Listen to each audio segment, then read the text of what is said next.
There are many developmental theories and theorists, but most of these theories primarily deal with infancy, childhood, and adolescence. Yet most of those theories don't go much past age 25.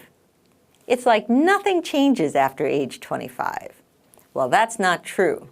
Stuff happens after 25. Gene Cohen is probably the most prominent geropsychologist who looked at this question of what is changing later in life. What Cohen said is when people hit these different phases later in life, their behaviors change. The first phase he discusses is the midlife re-evaluation between the ages of 40 and 60. At this stage, people are on a career path, or they're nurturing their family, for example. They've been doing something for long enough, and now they think, I need new challenges. Because I've mastered this, I need to do new things. They are open to more complexity. The liberation phase is usually when people start thinking about retirement, say between the ages of 60 and 70. At this point, they may have more time, they may have more resources. They're liberated in the sense that they can pursue art, or master an instrument, or indulge in leisure or adventure travel, things they didn't have time for before.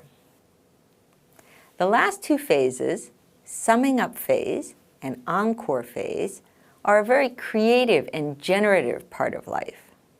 This is where people want to write down their memoirs or their family history. They want to create meaning. They want to give back to future generations. They might take up mentoring. They might take up some kind of charitable or altruistic activity. At these stages of life, people want to make some kind of contribution, leave some kind of legacy, because they know that their time is limited. Whether it's establishing a philanthropic fund or planting a garden with the grandkids, you've left something that's going to continue after you're no longer here.